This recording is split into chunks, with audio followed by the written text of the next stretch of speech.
ladies and gentlemen. The story you are about to hear is true. Only the names have been changed to protect the innocent. NBC brings you Dragnet.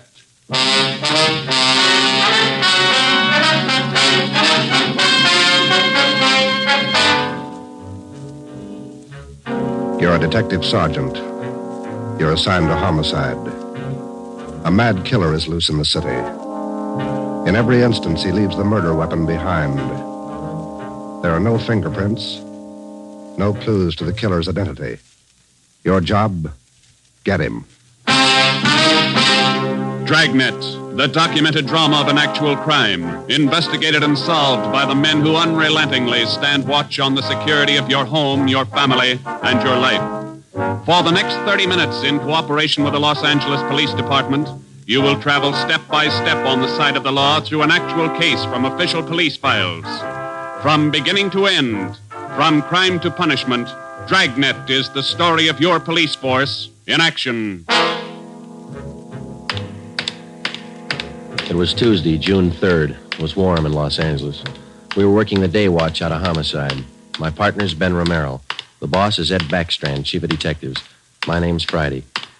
I was off duty reporting back in on an emergency call. It was 3:57 a.m. when I got to the basement of the city hall, the carpool. Let's go, Friday.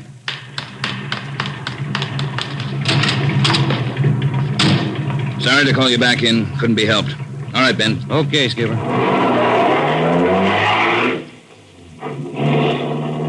What's up, Ed? Double murder.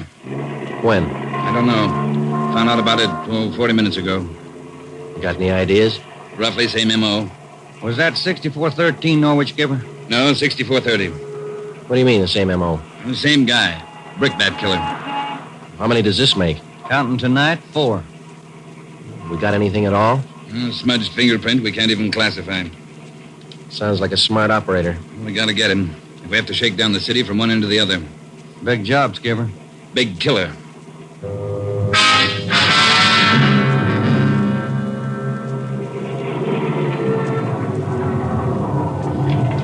At 4:26 a.m., we pulled up in front of 6430 Norwich Drive, a small group of bungalow apartments facing on an oval-shaped garden court. 2 uniformed officers were stationed at the door to the apartment. Hi, Chief. Hiya, fellas. We went inside. Wellberg from Homicide was waiting for us. This way. In here. Well, there they are. Yeah. Mother, daughter. Joe, on the floor beside the bed. Yeah, a red brick.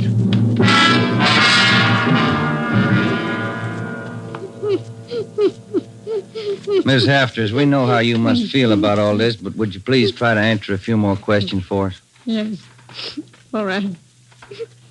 Poor Margaret. Miss Hafters, how long had you known Mrs. Diaz and her daughter? 9 years. This November they moved next door. I remember it so well. We got along right from the start. And as far as you know, the only close friends the mother and daughter had live right here in the apartment court? Yes. Margaret was a pretty girl, but she was no chaser, no boyfriends. Very close to her mother. The 2 of them very close. Did they keep any amount of valuables in the apartment? Money, jewelry, things like that? Oh, no. Mrs. Diaz and Margaret didn't have much, you know. Very modest income. They both worked. And you can think of no good reason. Oh, no. Oh, poor Margaret. Poor Mrs. Diaz. Lying in there. Shock. It's a terrible shock. Wellberg, Yeah, Sergeant. would you show Ms. Hafters back to her apartment? Sure, Sergeant. Thank you, Miss Hafters. We appreciate it. Yes, thank you. Poor Margaret. Poor Mrs. Diaz. Well, Joe? Let's check with Ed. He's back in the bedroom. You get anything from the neighbors? The usual, Ed. No jealous boyfriends, ex-husbands, nothing like that. Boys find any evidence yet, Skipper? Well, still working on it. You got any theories? Well, we know the killings were all done by the same guy. Mm-hmm. Cuts the same pattern out of the window screen. Cuts the same pattern with a glass cutter out of the window. Reaches in and flips the locks. All right, where's that leave us? And before he gets inside, he makes sure there are only women in the house. That means he probably watches the house for a few days. Yeah. Once he gets inside, he wants only one thing, to kill. He's never taken any valuables. As far as we can tell, he's never searched for any. What kind of a man works like that? I think the guy's kill crazy. Hey, fellas, Yes, Donner? here's a break. 2 fair prints. 1 thumb, 1 forefinger. What'd you get, Pete? Only got 9 points. Not enough to go into court, but enough to make him. We'll know him when we get him. Yeah. Found the prints on the lens of the old lady's eyeglasses. Probably knocked him off the night table when he went after her. And when he was done, he put him back on the table. Yeah. Had blood on his hands, see? Yeah. That's funny, isn't it? Why would he go to the trouble of picking up the woman's glasses after he killed her? We'll ask him when we find him.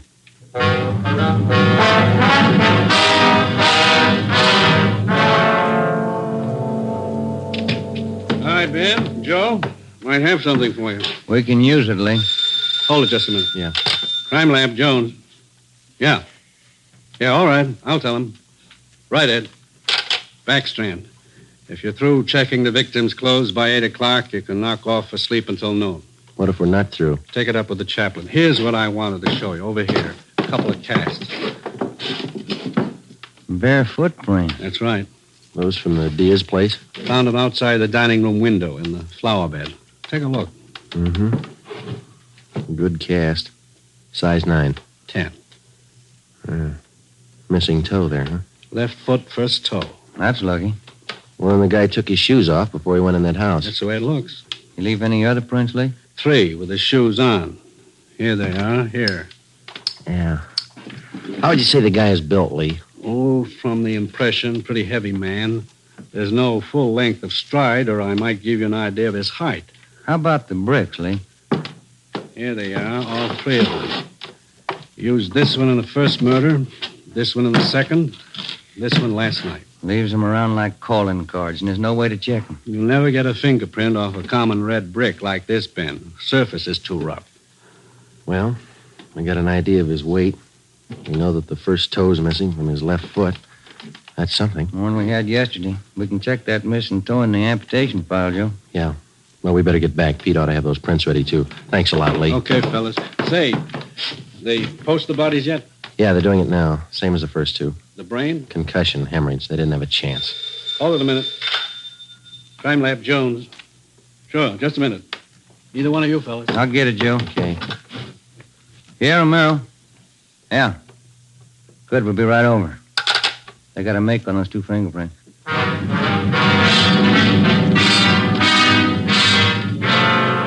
Okay, Joe. Single print file. Made him on the index finger. Let me see, Pete. Take a look, Ben. Yeah. Doesn't look like a killer, does he, Joe? Kind of nice looking. That's right, Pete. They said the same thing about John Dillinger. The name at the top of the make sheet read, Carlos Richard Monterey, male, Caucasian, age 19, height 5 feet 11 inches, weight 165 pounds, dark brown hair, dark brown eyes. Last known address, 1663 Naples Street, Los Angeles. Previous arrests, 1, auto theft, February 8th, 1936. That was all. Ben and I had been expecting more. The information on the mama sheet for Monterey was 13 years old. So was the picture. So was the description. So was the address. In 13 years, a man can change in 1,000 ways. So can his habits, his appearance, his address. In 13 years, everything can change except 2 things. A man's fingerprints and a physical deformity.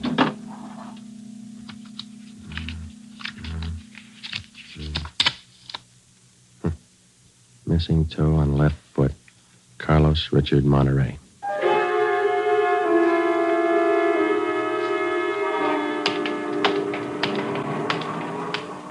Here it is, Joe. 1663 Naples. Yeah, come on.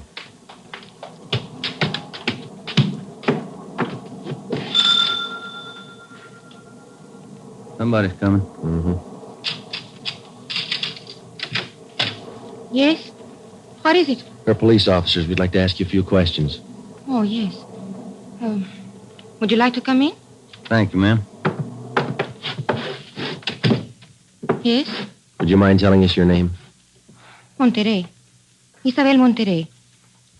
What is it you want? You're married? Yes. My husband is Francisco Monterey. Would you explain why you are here? We thought you might be able to help us. We're looking for a man named Carlos Monterey. I don't understand you. We're looking for a man. We'd like to talk to him. Do you know where he is? Yes?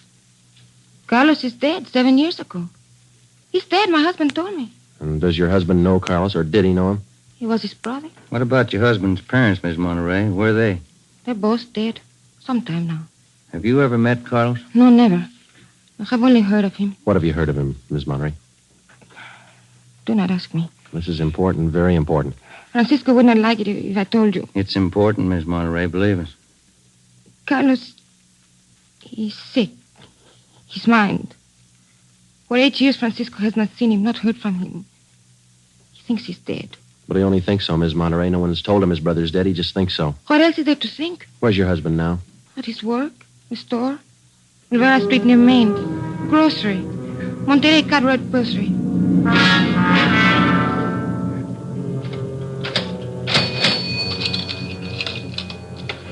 Here's your change. Thank you, Mrs. Myers. Now, look, officers, you know how it is. You don't like to let these things get out. That's why I trust you. You can trust us, Mr. Monterey. We just want to check on a few things. Oh, fine. Always glad to help out if I can. Well, can you tell us if your brother was ever in a mental institution in his life? Oh, I know there was nothing wrong. 1923. Got a little bad, so Mom and Dad had to put him away for a while, just till he calmed down. I remember the day. Sometimes, dumb, stupid kid, what do he know? Standing there by himself in the train, crying. The public nurse, stupid way he cried. What do you do? I cried too. I was only 10, Sergeant. I saw him go. He was alone. Later on, Mr. Monterey, your brother was released from the state institution. Yeah, he was 16. And then he started running around, playing tough, carried a gun, lived by himself. He never came around. He dropped from sight about 1938. You haven't heard from him since then? Nothing. Never seen him. Do you know of anybody who might have seen him? Ooh, there was a girl he had. Anita something. On Soteo Street. Anita Martin, yeah, that's it. Soteo Street. Maybe she's seen him. Ask her. Maybe she's seen him. Carlos Monterey? Not in a year. Last March he was in. When I was working at the Peacock, down on South Main. He came in, we talked for a while. That was all. And you haven't seen Carlos for the past 2 months or so? I tell you, no. Has he written to you? Has he phoned you? Once, 3 weeks ago, he phoned. Here. He left a message with my girlfriend. But he didn't call back again. Now, that's it. That's all I know. Thank you, Miss Martin. Here's our card. If he does call, well, you'll let us know? Yeah, I'll let you know. You liked Carlos, is that it, Anita? Like him? No, I didn't like him. He was funny, but he was nice. You know, I pitied him. Why did you pity him, Miss Martin? Well, he was a good fellow who was strange. He could smile, you know. He had a nice smile, but you could tell he was never laughing. There was something in his mind. Something.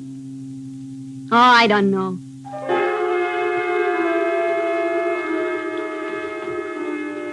At least a year, closer to 2, I haven't seen Carlos. No letters, not a card, nothing. He was in the East the last time I heard. When was that? A year ago, January, I was in here. He sent me a calendar. Sometimes he could get along fine, very well.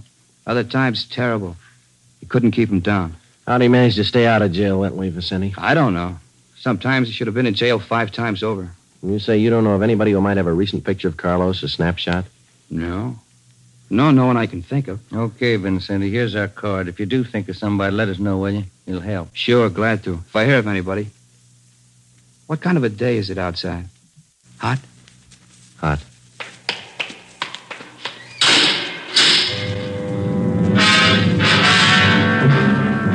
By 5 o'clock that afternoon, Ben and I were certain of one thing. Carlos Monterey was in the city of Los Angeles, somewhere. We drove back to the office and told Ed Backstrand about our interviews with Monterey's relatives and his friends. Inquiries and requests for further identification and information on him were immediately relayed to the state mental institutions. The 13-year-old picture of Monterey taken from the files was copied and distributed with a note of caution as to the age of the photograph. An APB was sent out. Stakeouts were placed at the home of Monterey's brother, at the brother's store, and at the apartment of Anita Martin. A special detail of 300 men was ordered to join the Dragnet already in operation. The details at the airport and the bus terminals were alerted, as well as the details at the Union Depot and the main post office. By 6 o'clock that night, almost 1,000 men were actively working at the job of tracking down Carlos Monterrey. At 6:30 p.m., Ben and I drew a 4-hour relief period. We drove out to Ben's place, and his wife fixed us some dinner. At 10:30 that night, we reported into the office, picked up Ed Backstrand, and we drove out to join the manhunt. Unit 32R on the corner of South Flower and Loomis, the 390W, KMA 367. Unit 12A, code 1. 66A at 864 Wall Street. See the man about a 507, KMA 367. Unit 42, 5430 East Grand, Apartment 10, 311, KMA 367. We cruised with the Dragnet operation until 5 o'clock that morning. Ben and I took turns driving. Actually, the tremendous job of scouring 500 square miles of city for one man was only beginning. Unless there was an unexpected break, the search for Carlos Monterrey could wear on for weeks. It did. Night after night, the manhunt went on, and day after day. There was no break. 16 days later, on a Sunday night, I went to bed early. I read a while, and then I turned off the lamp and went to sleep.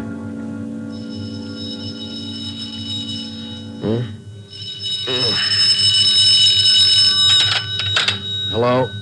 Friday talking. Sorry, Joe. Get in here as fast as you can. What's the matter? That girl Monterrey knew, the one you talked to, Yeah? she left her apartment, went to her girlfriend's. Yeah? She's dead.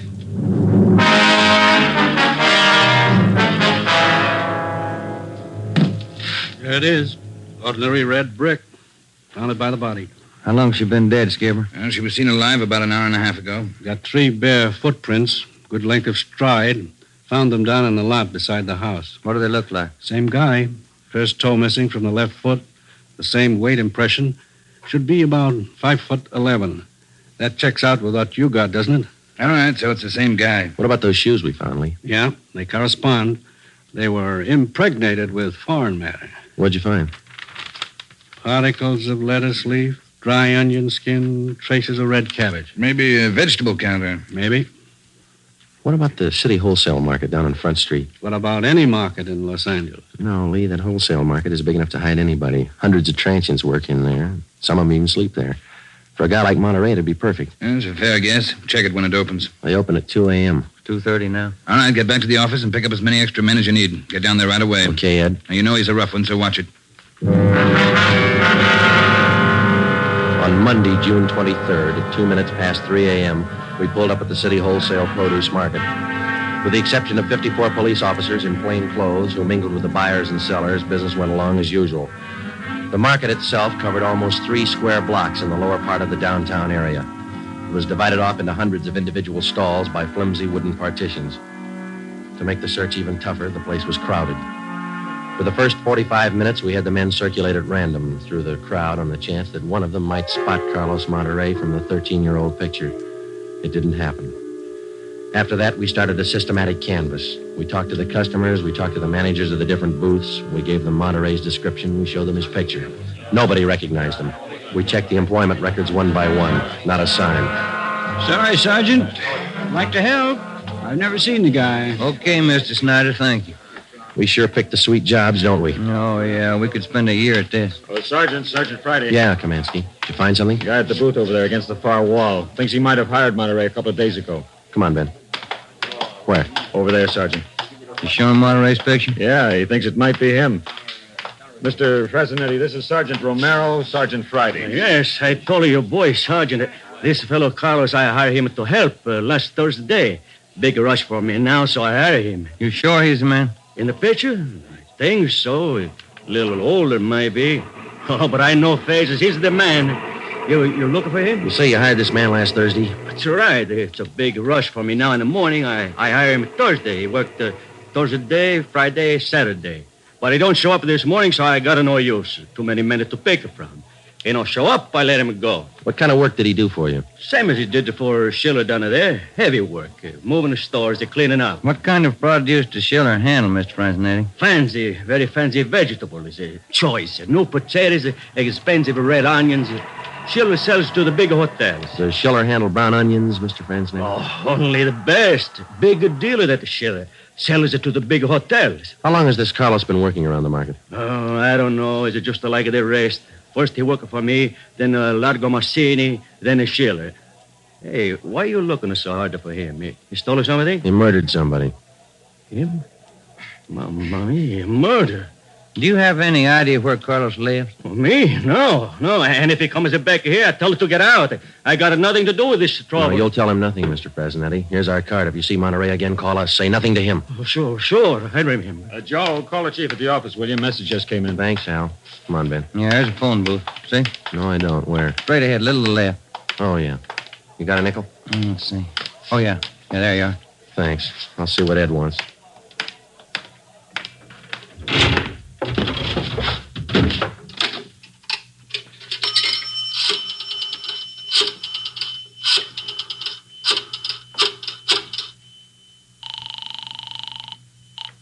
City Hall. 2511. 2511. Chief of Detectives Office, Hannon. Hi, Mike. Ed there? Ed, take it on extension 2, will you? Backstrand talking. Friday, Ed. Move fast on this one, Joe. What's up? Main post office. Carlos Monterey picked up a letter there less than 5 minutes ago.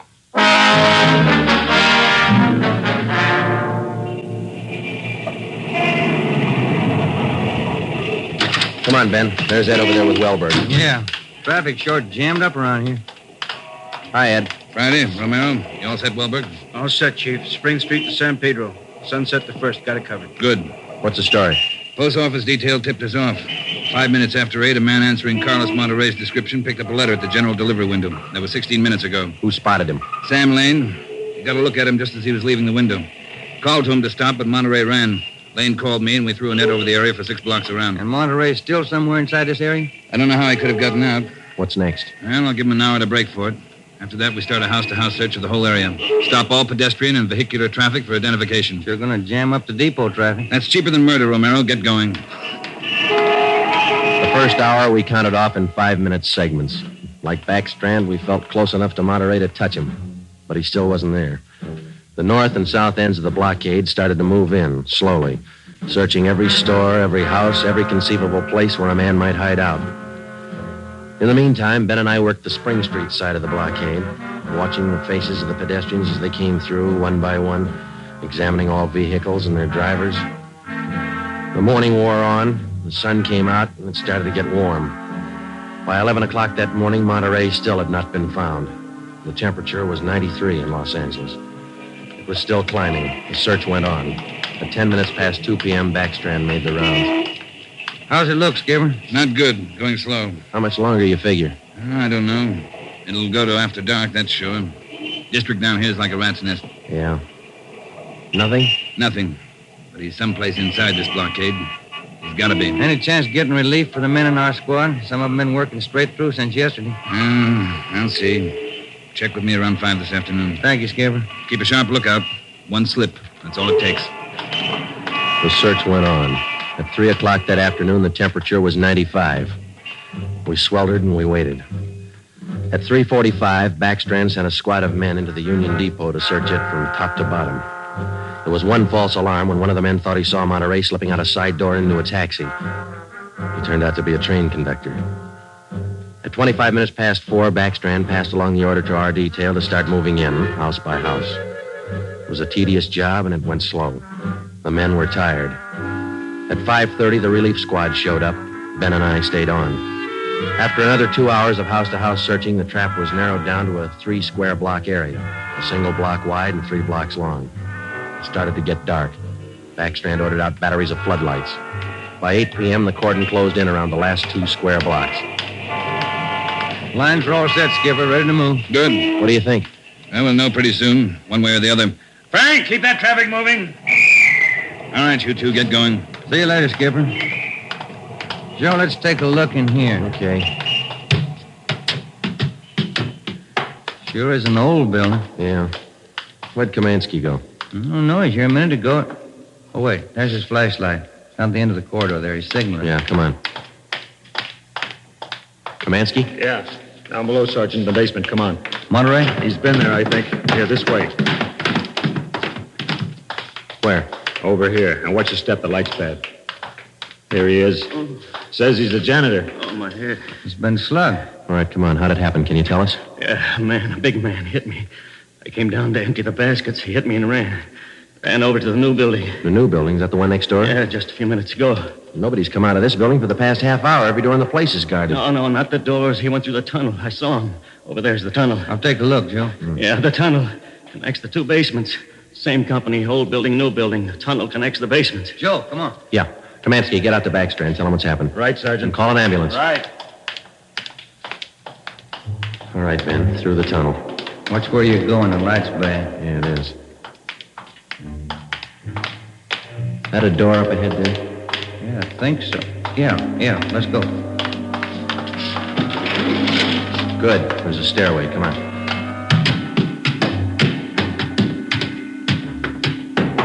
Watch the doors. Joe, the elevators. They're both on the third floor. Let's head for the stairs. Ben, come on.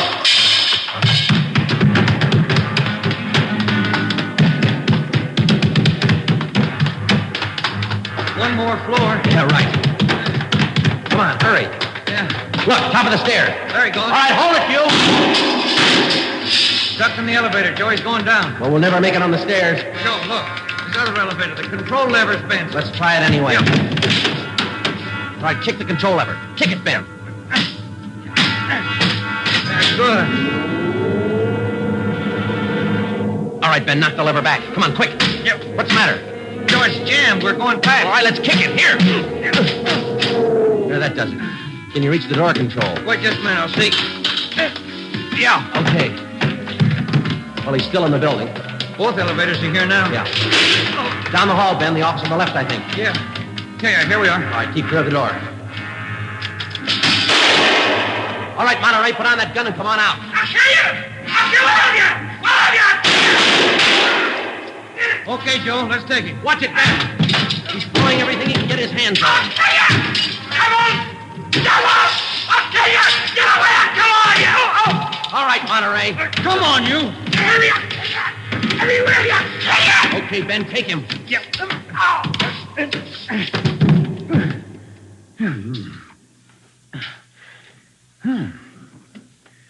Nice looking guy. Clean cut. Yeah. Doesn't figure, does it? What's that?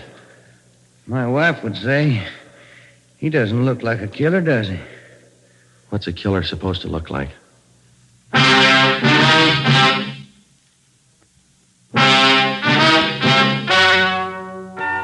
The story you have just heard is true. Only the names were changed to protect the innocent. Carlos Monterey was examined by 5 different psychiatrists appointed by the Superior Court and was found to be sane. He was tried and convicted of murder in the first degree. He was executed in the lethal gas chamber at the state penitentiary.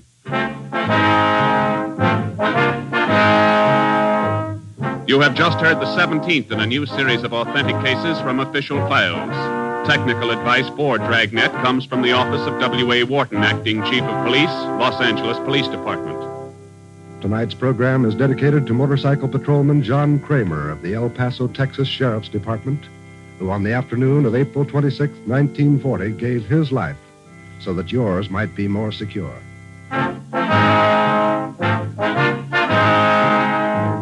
Dragnet came to you from Los Angeles. Your tune for the stars on NBC.